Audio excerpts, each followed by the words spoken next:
Today marked the beginning of a new chapter, one where we are to extend our support to Emily and Sharon. My husband Matthew made the announcement during a phone call, his voice laced with a triumphant note. I was caught off guard, left speechless by his sudden pronouncement. It felt as though Matthew's entire world revolved around Emily and Sharon, and I was left questioning my place in his life and the value of our marriage. In response, I forced a cheerful tone, mentioning that their packages had arrived and sharing news of my recent move to a new place. The statement seemed to momentarily silence Matthew, his surprise evident. I'm Elizabeth, a 45-year-old sales professional at a leading firm. Despite the pressure from demanding clients, I find fulfillment in my job, having built long-standing relationships with many of them. Outside of work, my life is quiet. I often spend weekends at home, with Matthew being my closest family. My parents have passed away, and though my in-laws live nearby, our interactions are minimal. Matthew enjoys dining out and frequently invites his sister Emily and her daughter Sharon to join him. At first, I resented this preference for their company over mine, but over time, I began to understand the deeper reasons behind his actions.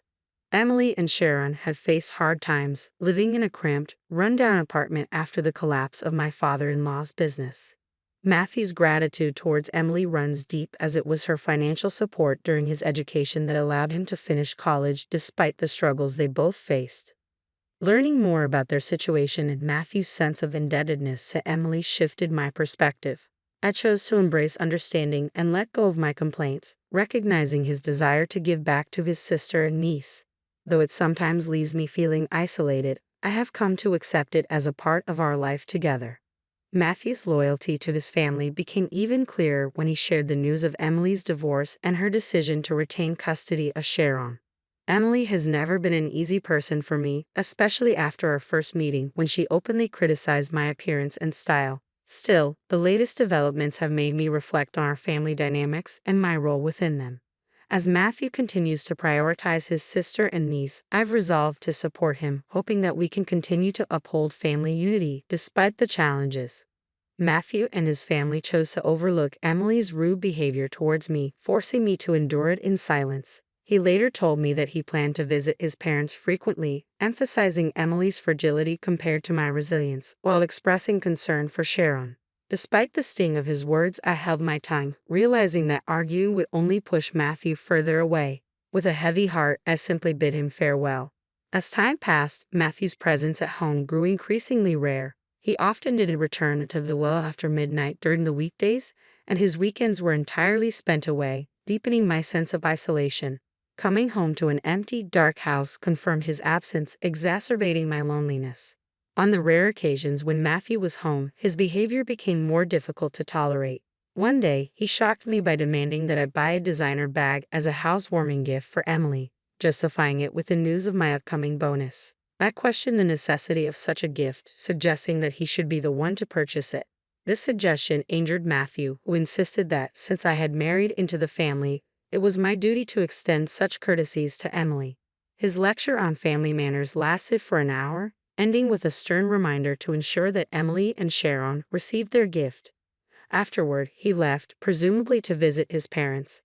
I quietly mourned the lack of reciprocity from Emily over the years, but her call a few days later only intensified my frustration. She expected a housewarming gift as though it was a given, despite never offering us such gestures in the past. I couldn't hold back my anger and reminded her of her absence of generosity, even pointing out the lack of a wedding gift from her side. Her response was dismissive, as though it were perfectly normal. She rationalized her behavior by claiming that family members didn't need to exchange gifts. She even bragged about buying an envelope for us, though it was empty, and had the audacity to complain about the quality of our wedding favors. Reflecting on Emily's sense of entitlement and complete lack of consideration left me speechless. Her brazen attitude at our wedding, paired with her complaints about the price of the gifts, was infuriating. But it was her final remark that stung the most. She saw me as the least important member of the family hierarchy, expecting me to cater to her demands without question. This interaction laid bare the imbalance in our family dynamics, forcing me to grapple with the unrealistic expectations placed on me simply because of my marital connection. I was completely taken aback by Emily's audacity. Before I could process her words, Sharon jumped in, demanding I buy her a bag from an exclusive Fifth Avenue store. She hung up with a dismissive laugh, further underscoring their entitled attitudes. Their expectations left me bewildered and frustrated. Why was I the one constantly burdened with such unreasonable demands? As I thought about it, I realized the situation at home was rapidly deteriorating. Matthew's visits became even rarer, and on the rare occasions he did come home, he began taking money from my wallet. When I protested, he justified his actions by claiming that since I was mostly at home, I wouldn't need the money.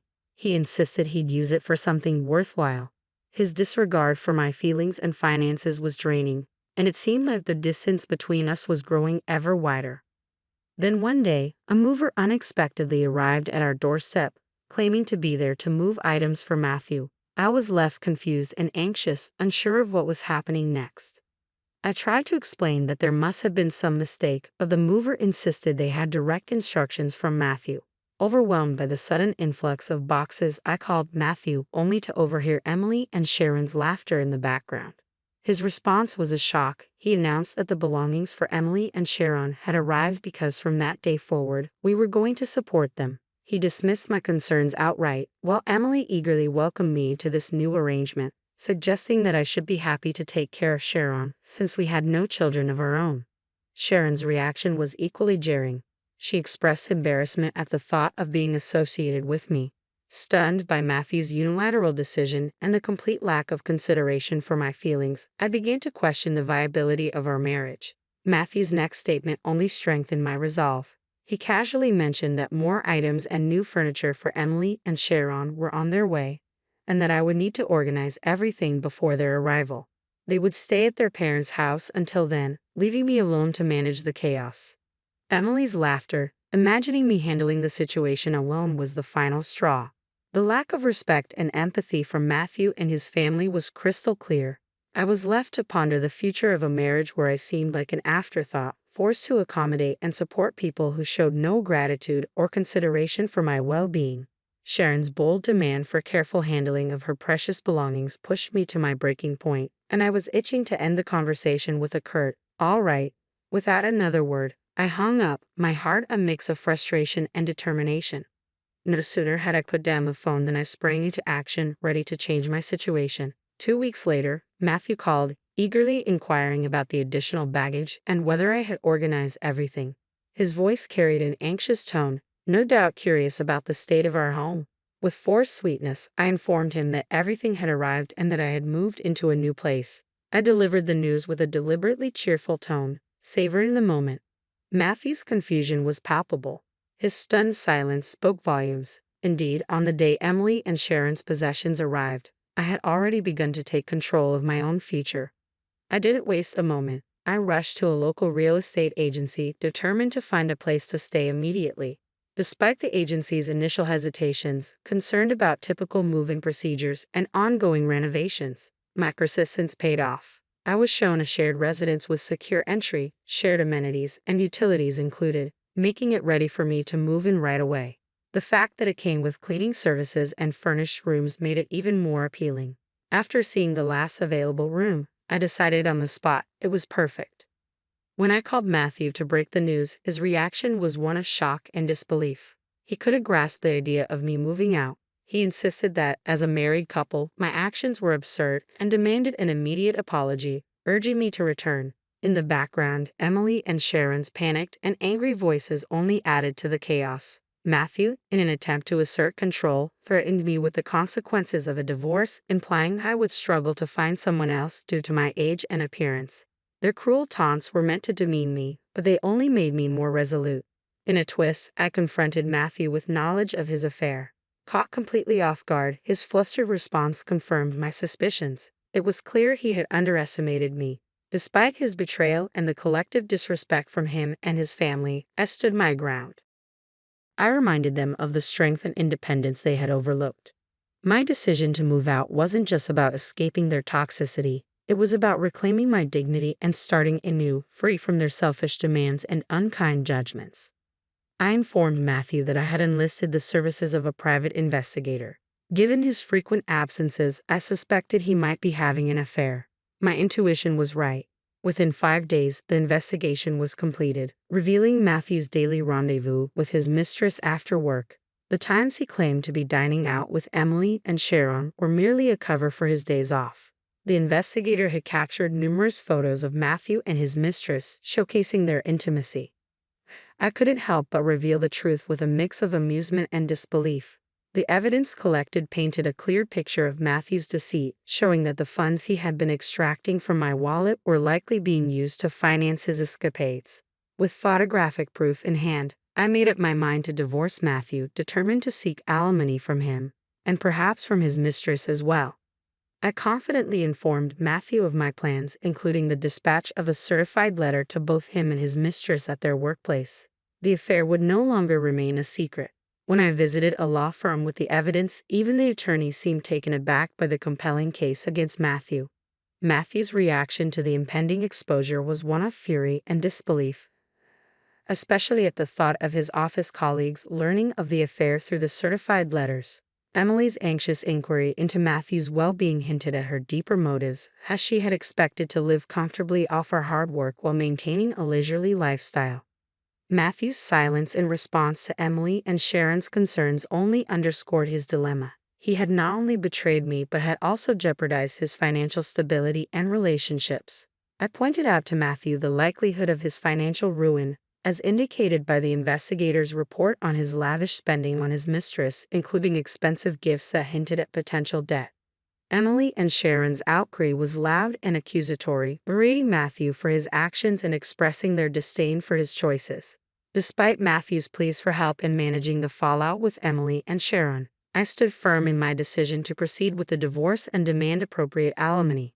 I made it clear to Matthew that he needed to face the consequences of his actions on his own, emphasizing the urgency of addressing the situation before the certified letter made the affair public at his workplace. His frustration was evident, but I remained detached, focusing on securing a fair settlement and moving forward from the betrayal and deceit that had overshadowed our marriage. After ending the call, I chose to ignore his subsequent attempts to reach out, blocking any further calls from him. In my mind, Matthew and Emily were now on their own to navigate the mess they had created. My decision to divorce Matthew became final, especially after his initial reluctance to proceed due to the lifestyle we had maintained with our dual income. Matthew's realization that maintaining the same standard of living on his own was unrealistic seemed to drive his resistance. However, armed with undeniable proof of his infidelity, I firmly communicated my refusal to consider reconciliation and threatened legal action if he continued to oppose the divorce. Ultimately, Matthew reluctantly agreed and signed the divorce papers. With a heavy heart, I pursued alimony from him and sought compensation for emotional distress from his mistress. The settlement amounts were determined with guidance from my lawyer, ensuring fairness for all parties. Surprisingly, Matthew's mistress promptly paid her portion after borrowing the funds from her parents, who she had revealed the situation to.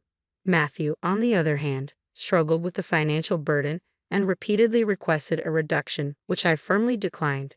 During our lawyer meeting, I even suggested adding the money he had taken from my wallet to the settlement, visibly shaking him. In the end, Matthew reluctantly consented to the terms as they were.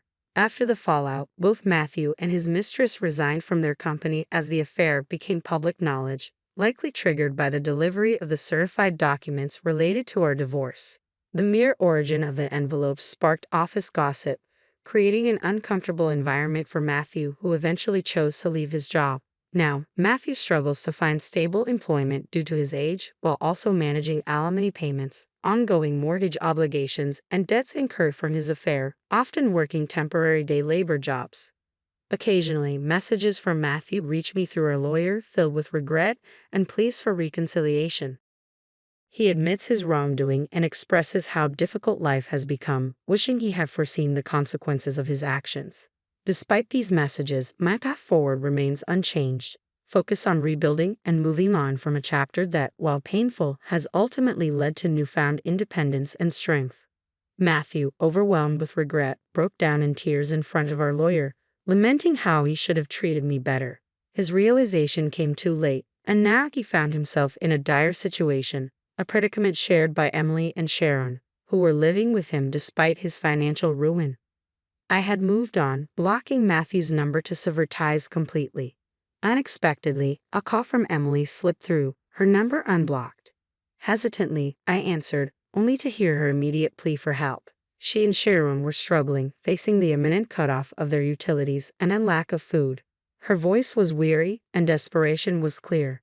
Yet my decision was firm. I had no obligation to rescue them from the consequences of their self-inflicted hardships. I suggested Emily find employment, reminding her of her ability to work. Sharon's interjection, harshly labeling me for not offering support despite my financial stability, was audacious. She even demanded that I take them in, a notion I found absurd.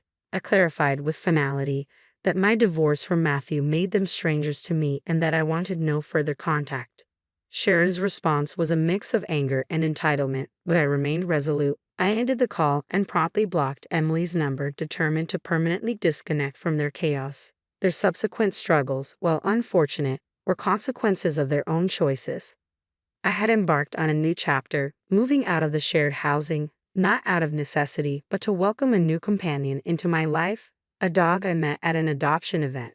This dog, unlike the others, seemed to choose me, its gaze locked onto mine in a moment filled with destiny. After multiple visits and a growing bond, I adopted the dog, which necessitated a move to a pet-friendly apartment. Dogs offer loyalty and joy that human relationships sometimes fail to provide, and my new home is now filled with the unconditional love of my dog, who eagerly responds to my call. Despite the challenges life may throw at us, I am no longer facing them alone. Together with my dog, I look forward to a future of mutual support and forward momentum, leaving the past and its turmoil behind.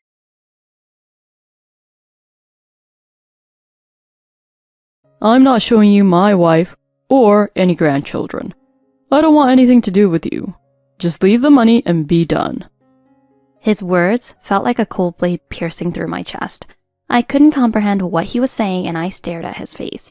His gaze had none of the warmth it once held, only cold detachment. For 19 years after being betrayed by my husband, I raised my son alone. I thought he understood the tears I shed and the struggles I faced. But that hope was shattered in an instant. Yes, because it's a contract, you'll be the one to pay. My voice trembled as I answered. His eyes widened in surprise. He didn't seem to understand what I was saying. A contract? What are you talking about? His voice now betrayed his confusion and unease. Something long dormant in my heart stirred awake. When my husband left me, I was left to face life alone. I made a decision that day, a plan for my son to protect him from his father's influence. And now the moment to execute that plan had finally come. My name is Susan. I have one son, Sam. He is my ex-husband Ken's biological son. When Sam was 1, I officially adopted him. It was a decision made with great determination. Remarrying someone with a child isn't simple. Without formal adoption, legally, we wouldn't be parent and child. So I decided to adopt Sam to make our bond official. Are you sure about this? Ken asked, concerned. I'm sure. I'm ready to be Sam's mother and support him. Ken looked surprised, but then smiled softly. Thank you. I really appreciate it. We started our new life as a family. We weren't wealthy, but every day was peaceful and happy. I still remember the first time Sam called me Mom. It felt as if time had stopped in that moment. Sam was usually quiet and sensitive, so I thought it would take much longer for him to accept me. One evening, while I was preparing dinner, Sam came over and tugged at my apron. What's wrong, Sam? He opened his mouth as if to say something, but hesitated. I waited patiently, wondering what he wanted to say. Finally, the word Mom slipped from his lips. At first, I couldn't believe it. I thought I misheard. But when I looked into his eyes, I knew he meant it. What did you just say, Sam? Tears welled up in my eyes. Mom! He said it shyly. My heart overflowed with emotion and I hugged him tightly. The warmth from his small body erased all the struggles and fears I had carried. But that happiness didn't last. When Sam turned 1, Ken's attitude began to change. He started coming home late, and when he was home, he seemed restless. One evening, as we sat around the dinner table, I decided to confront him. Ken, you've been coming home late a lot lately. Is something wrong? I tried to keep my voice calm, not wanting to provoke him. Ken glanced at me briefly, but quickly looked away. Work's been busy. Don't worry about it. But you never used to be this late. If there's something you're not telling me, I want to know. I told you nothing's going on. His voice grew louder, and my gut told me something was wrong. Are you sure? Every night you come home late and you're always on your phone. We need to talk about this. Just drop it. I said nothing's going on. It doesn't feel that way to me. Is there someone else? Are you seeing someone? My voice shook, but I had to ask. Ken glared at me sharply. You're such a pain. Yeah, there's someone else. His words left me stunned. What do you mean? I'm in love with someone else. I can't resist. What about Sam? What about our family? Sam will be fine with you. I want to be with her. Are you serious? Tears blurred my vision. I'm serious. I've made up my mind. He handed me a divorce agreement he had already filled out. I stared at the paper, fleeing numb.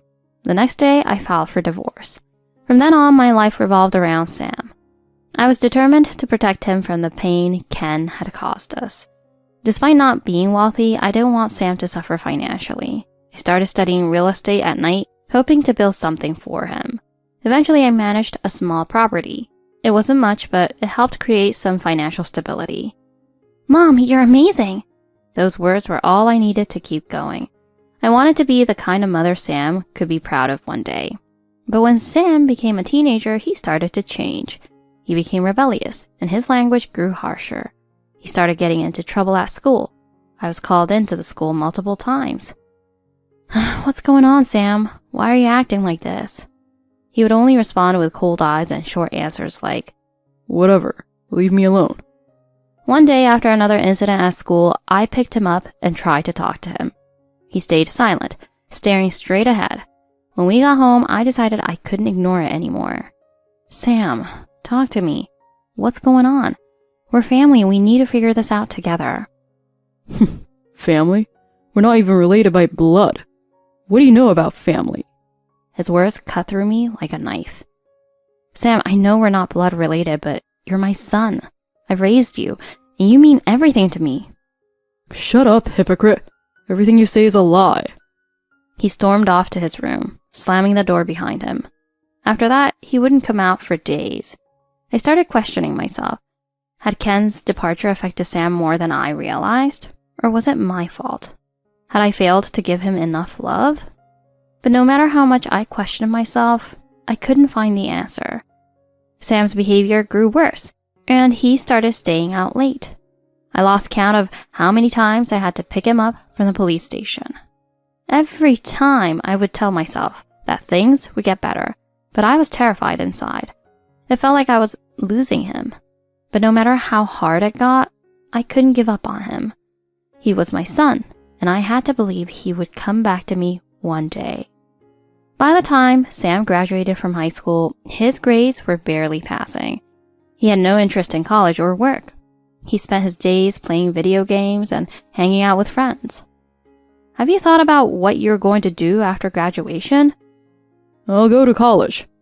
Really? Where? What are you going to study? I don't know. I just don't want to work. His nonchalant attitude infuriated me. You can't just go to college to avoid working. You need a plan. Whatever. You'll pay for it anyway. Isn't that your job? I couldn't believe what I was hearing. No, I'm not paying for everything. You need to take responsibility for your own life. Sam scoffed, clearly not taking me seriously. Fine. I'll get a scholarship or something. It was no use. He wasn't listening. A few weeks later, he packed his things and told me he was moving out. So you're really leaving? Yeah, I'm done with this place. It's better for both of us. Without looking back, he left, slamming the door behind him. I stood there in the silence, wondering where I went wrong. The years passed, and I barely heard from him. Then one day, Sam called me out of the blue. Sam, what's going on? You never call. I assumed he needed money. I got married. What? When did that happen? What about college? Who is she? I dropped out. Her name's Emily. She's pregnant. But don't worry, you won't be involved. Not involved? I'm still your mother. You were. Not anymore. I don't need you. Just leave the money and we're done. His words stunned me. If you want to cut ties, we'll file the paperwork. Sam seemed a bit surprised but quickly regained his composure. Paperwork? What paperwork? I'll file the legal papers to end our relationship. You'll no longer be my son, legally or otherwise. Sam paused, confused. Wait, what does that mean? It means that all of your father's debt will now be yours to pay off. You're the one responsible. What? How is that my responsibility? Your father made you his co-signer when you turned 18. You've been responsible for his debt ever since. I have been paying for it, but now that we were no longer family, I wouldn't anymore. Wait, you can't do this. I didn't know. Please help me. His voice shook with desperation. This is your life now, Sam. You made these choices. Sam fell silent, unable to process what was happening. I felt a mix of sorrow and relief as I hung up the phone. I was finally free. That night, I sat alone in my quiet home, shedding tears for the son I had lost. The next few months were filled with legal battles as Sam tried to fight the emancipation. He even tried to claim a right to my estate, but the courts dismissed his case. His reckless actions had caught up with him, and there was no escape. In court, he shouted at me. You abandoned me. I deserve something for everything I've been through. The judge coldly rejected his claims, reminding him of the consequences of his decisions. Sam's pleas fell on deaf ears as he stood in the courtroom defeated. He had lost everything. I watched him, filled with a strange mix of pity and resignation. Sam's life has spiraled out of control. And now, he was alone. After losing the court case, Sam's only support was his wife, Emily. But even that didn't last long. When Emily found out about the debt Sam had inherited from his father, she was furious. She felt betrayed, as Sam had hidden this from her. I was there when Sam had to confess the truth to her. Why didn't you tell me about this huge debt? Her voice was filled with disbelief and anger, signaling the breakdown of their trust. I didn't know about it either. It's not my fault. Do you really think that excuse works? How do you plan to pay it off? What about our future? Sam desperately tried to calm her down. Wait, we can figure this out together. We're married. Married? I can't stay in this mess. Our relationship is over. What do you mean? Are you leaving me? Yes, I want a divorce. I want nothing to do with this mess. Sam was in disbelief. Please, don't go. Don't leave me alone. What do you expect me to do? I can't live like this. She gave him one last cold look before turning to me. Thank you for everything. A few days later, Emily filed for divorce. But the complications didn't end there. As if things couldn't get worse, it came to light that Emily had been having an affair with another man. She had been seeing someone else while she was still married to Sam. When she found out she was pregnant with Sam's child, she quickly divorced her former husband, Chris, and married Sam. Sam had no idea about the affair until this point. Who is this guy? I'm her husband. Husband? What do you mean, husband? Emily's ex-husband, filled with rage, demanded answers. I was married to him until recently. The ex-husband was furious. So you left me for him? You betrayed me? His anger exploded, and he started throwing accusations at both Emily and Sam. Unable to handle the situation, Sam felt trapped. But Emily wasn't done yet. She planned to use the alimony from Sam to pay off the damages her ex-husband was now suing for. This left Sam with both alimony and massive debts to pay. He was completely cornered, overwhelmed by the weight of his financial burdens. This isn't fair. How did it all go so wrong? Sam's once confident demeanor crumbled as he realized just how alone he was. His father's debt, Emily's betrayal, alimony, child support, and his student loans, all of it weighed down on him. Somebody please, Help me. What'd I do? But there was no one left to turn to. He had alienated everyone with his arrogance. Sam's voice echoed into the void, but no one answered. His strength and confidence were gone, leaving behind only despair. Watching him spiral, I couldn't help but think about the choices he had made. He had chosen this path, and now he had to face the consequences. Sam, you have to take responsibility for the life you've chosen. All I could do was pray for him. His journey would be long and lonely. After losing everything, Sam once again came to me begging for help. This time, his face was devoid of the arrogance it once held. Mom, please, help me. I'm begging you. His voice trembled with desperation. I listened to his plea, but I knew I had to stay firm. Sam, we've already cut ties. You're the one who made these decisions. Now you have to live with them.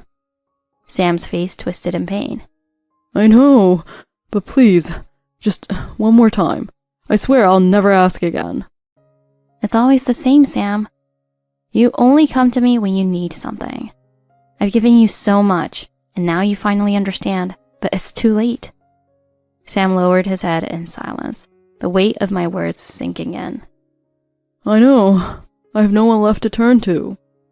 You have to take responsibility for your own life now. I can't help you anymore. Sam slowly walked out of the room, his shoulders slumped under the burden he carried. His once confident posture was gone, replaced by the heavy load of his mistakes. Over time, Sam became more isolated, drowning in debts, alimony, and child support. He had no one left to rely on, and the weight of his actions finally began to sink in. By the time he realized his mistakes, it was too late to fix anything. His cruel words and actions toward me had all come back to haunt him. Meanwhile, I continued to succeed in my real estate investments. My life grew more prosperous and stable, filled with respect from those around me. The contrast between my life and what Sam had lost couldn't have been more striking. Sam, this is the result of the path you chose. There's nothing I can do for you now. As I moved forward, I knew I couldn't look back. Mom, I was wrong.